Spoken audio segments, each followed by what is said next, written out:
సేవా తత్పరుడు ముక్కు రూపానందరెడ్డి నేడు టీడీపీలో చేరారు.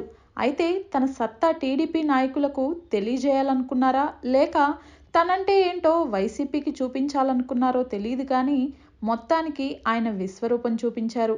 ఎందుకంటే దాదాపు 1000 కార్లు, వేలాది మంది కార్యకర్తలతో టీడీపీలో చేరటం కోలాహలంగా సాగింది.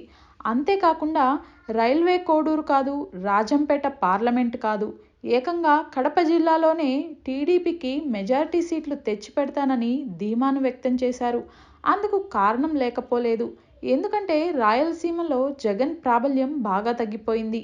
ఆఖరికి మొన్న జరిగిన గ్రాడ్యుయేట్ ఎన్నికల్లో పులివెందల నుంచే యువత టీడీపీకి ఓట్లు బాగా వేశారు.